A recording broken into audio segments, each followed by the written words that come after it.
Hello everyone, good morning to all of you. Welcome in Heart of a Study channel. I am Pankaj Kumar, a student of Government Polytechnic Gaya from Electrical Department. Today now I am going to start my new lecture. In this lecture we cover remaining part of EMF equation of transformer and also explain voltage turn ratio of transformer. First of all, we know कल क्या पढ़े कल क्या पढ़े थे उसको जानेंगे। तो कल हम लोग पढ़े थे ईएमएफ इक्वेशन ऑफ ट्रांसफार्मर। कल क्या पढ़े थे? कल पढ़े थे ईएमएफ इक्वेशन ऑफ ट्रांसफार्मर। तो EMF equation of transformer derive कर लिए थे और उससे कुछ रिलेटेड जो हमारा नोट्स पॉइंट है उसे नहीं पढ़ पाए थे। देखिए, the transformer is a constant flux machine. इसे देख चुके थे कि ट्रांसफार्मर एक कांस्टेंट फ्लक्स मशीन है। इसे प्रूफ के साथ भी देखेंगे, लेकिन थोड़ा वेट कीजिए, देखते हैं अगला पॉइंट क्या है कि the EMF induce in each winding. जो ईएमएफ इंड्यूस होता है प्रत्येक वाइंडिंग में ऑफ ट्रांसफार्मर, देखिए क्या बोल रहा है कि प्रत्येक वाइंडिंग ऑफ ट्रांसफार्मर, यानी ट्रांसफार्मर के प्रत्येक वाइंडिंग में कितना ईएमएफ इंड्यूस हो रहा है कैन बी कैलकुलेट, उसे कैलकुलेट कर सकते हैं फ्रॉम इट्स ईएमएफ इक्वेशन। इसके ईएमएफ इक्वेशन से कैसे कैलकुलेट कर सकते हैं भाई? उसका ईएमएफ इक्वेशन से हम प्रत्येक वाइंडिंग का जो ईएमएफ इंड्यूस होता है उसे कैलकुलेट कर सकते हैं।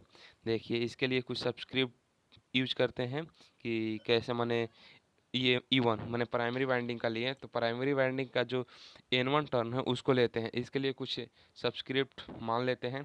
देखिए क्या लिखा हुआ है, let's the subscript 1 and 2 are used for primary and the secondary winding respective. Then EMF induced for the primary winding is 4.44 F phi n phi m and N1 volt. देखिए, सब्सक्रिप्ट 1 जो यूज किए हैं वह primary winding को, और subscript 2 जो है वह हमारा सेकेंडरी वाइंडिंग है। देखिए यहाँ पर लिखा भी है, let subscript 1 and 2 used for primary winding and secondary winding. Primary 1 और 2 primary winding and secondary winding को यूज करते हैं क्या? रिस्पेक्टिव, माने उसके रिस्पेक्ट में। देखिए subscript 1 E1 equal to 4.44 F N1 into 5 m volt. माने देखिए E1 लिए हैं, मैंने प्राइमरी वाइंडिंग लिए, तो उसका प्राइमरी टर्न ही यूज करेंगे ईएमएफ इक्वेशन में, सेकेंडरी टर्न को यूज नहीं करेंगे। सेकेंडरी टर्न को कब यूज करेंगे? जब हम सेकेंडरी वाइंडिंग या सेकेंडरी ईएमएफ लेंगे तब उसको यूज करेंगे। देखिए सिमिलरली लिखा हुआ है, ठीक इसी प्रकार जैसे E1 को हम सब्सक्रिप्ट लेकर E1 के लिए ईएमएफ इक्वेशन, या वाइंडिंग 1 के लिए या प्राइमरी वाइंडिंग के लिए जो ईएमएफ इक्वेशन हम निकालें उसके लिए 1 का यूज किए, उसी प्रकार ठीक उसी प्रकार जब हम सेकेंडरी वाइंडिंग को लेंगे तो हम जो हमारा इक्वेशन होगा उसके लिए 2 यूज करेंगे। E2 equal to 4.44 F into 5 m।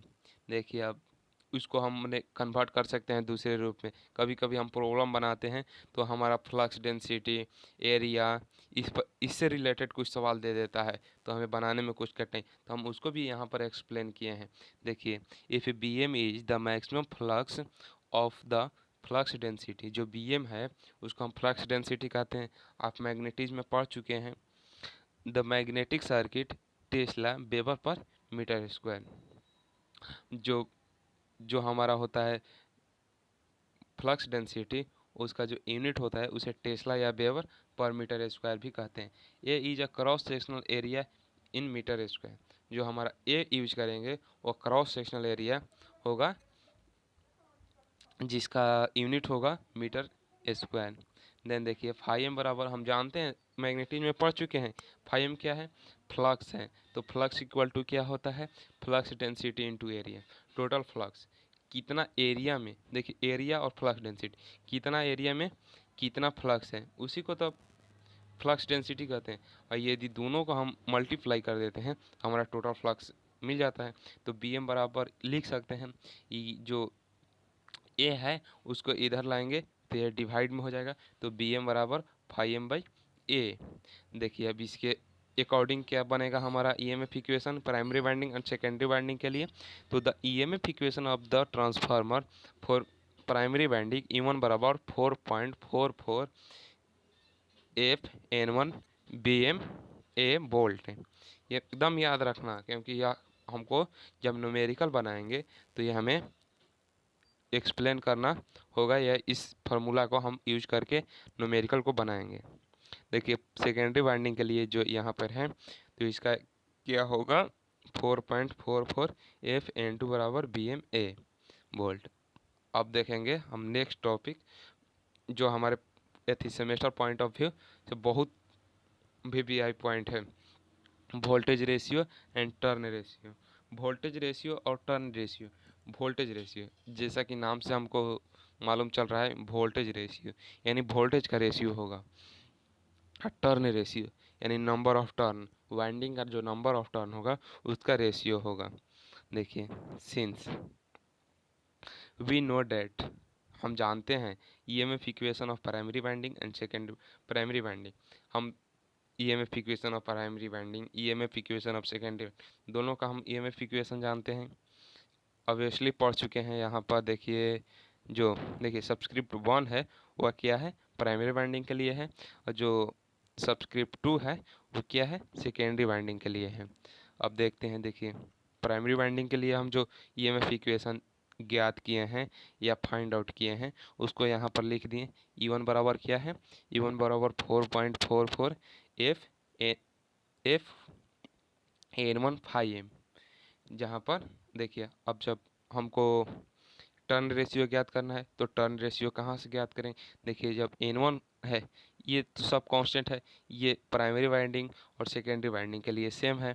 तो देखिए इसको क्या करेंगे कि N1 को इस इक्वल टू के इस पर लाएंगे, तो यहाँ पर मल्टीप्लाई में है तो यहाँ डिवाइड हो जाएगा, और ये जो हमारा टर्म है सेकेंडरी वाइंडिंग में भी सेम आएगा। हम देखेंगे कैसे सेम आता है। अब देखिए सेकेंडरी वाइंडिंग का जो ईएमएफ इक्वेशन है तो उसको लिख दिए कि यहाँ क्या लिखें, E2 बराबर 4.44 एफ एन टू बराबर 5M। देखिए N2 को फिर इधर डिवाइड में लाए। अब देखिए 4, ये हमारा इक्वेशन 1 हुआ और ये हमारा इक्वेशन 2 हुआ। देखिए इक्वेशन 1 का right hand term and equation 2 का right hand term equal equal है, तो हम अब लिख देंगे नाउ फ्रॉम इक्वेशन 1 एंड 2 से, फ्रॉम इक्वेशन 1 एंड 2 से देखिए 1 का राइट हैंड जब इक्वल टू के एक तरफ का भाग बराबर होता है दूसरा खुद ब खुद इक्वल हो जाता है। तो देखिए now from equation 1 and 2, equation 1 और 2 से the ratio E1 by N1 and E2 by N2। देखिए जो यहाँ पर E1 बाई N1 है, यह क्या है, EMF पर टर्न। EMF पर टर्न कैसे, तो फर्स्ट ऑफ ऑल जो ऊपर है EMF है, अब जो डिवाइड का चिन्ह होता है उसको क्या कहते हैं, पर कहते हैं, और N1 है तो टर्न है, तो EMF पर टर्न कह सकते हैं। हमारा जब न्यूमेरिकल बनाएंगे तो EMF पर टर्न का भी यूज करेंगे, EMF पर टर्न भी पूछता है कभी कभी। अब देखिए उसको जो EMF इक्वेशन जो E2 है इसको इधर लाए और N1 को जब इधर ले दिए तो हमारा जो EMF इक्वेशन या वोल्टेज टर्न रेशियो जो हुआ, जो हमारा E1 by E2 equal to N1 by N2, E1 by E2 जो हुआ हमारा वोल्टेज रेशियो हुआ, और जो N1 बाई N2 हुआ वह हमारा टर्न रेशियो हुआ। देखिए यहाँ से हमको क्या सीखने को मिल रहा है कि जो ईएमएफ होता है डायरेक्टली प्रोपोर्शनल होता है क्या, टर्न रेशियो के, क्योंकि E1 ऊपर साइड में है, यहाँ पर N1 भी ऊपर है, तो एक दूसरे के प्रोपोर्शनलिटी है। अब देखते हैं नेक्स्ट क्या लिखा हुआ है नोट्स में, the ratio E2 by E1 is called induce EMF ratio. Induce EMF ratio या वोल्टेज रेशियो कुछ भी कह सकते हैं। देखिए जो N2 बटा N1 यहाँ है इज कॉल्ड टर्न रेशियो। हमारा देखिए मेन क्या था, हमको फाइंड आउट करना था voltage ratio and turn ratio, दोनों हम फाइंड आउट कर लिए, बट इससे रिलेटेड कुछ हमको जो पॉइंट है उसको जान लेना बहुत ज़रूरी होता है, क्योंकि हम मान लीजिए ड्राइव कर लिए और उसको अच्छा से एग्जाम में नहीं लिखे तो हमको तो नंबर कट जाएगा। हम सेमेस्टर पॉइंट ऑफ व्यू से पढ़ रहे हैं।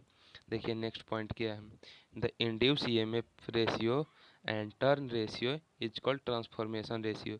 ईएमएफ रेशियो और टर्न रेशियो को जब क्या कहते हैं, हम ट्रांसफॉर्मेशन रेशियो भी कह सकते हैं।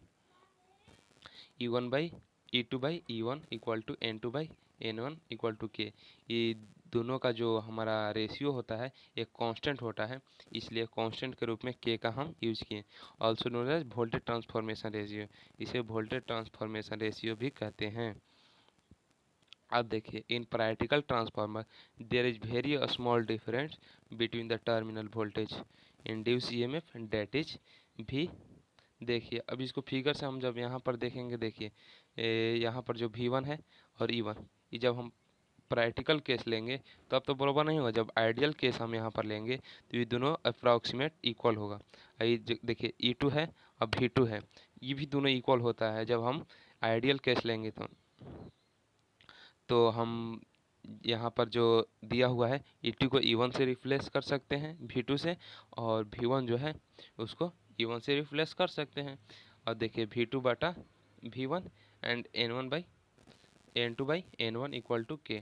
हम V1 और V2 और V1 को अच्छी तरह से क्लियर करेंगे आगे नेक्स्ट लेक्चर में। इससे कोई घबराने वाली बात नहीं है। Thank you watching this video.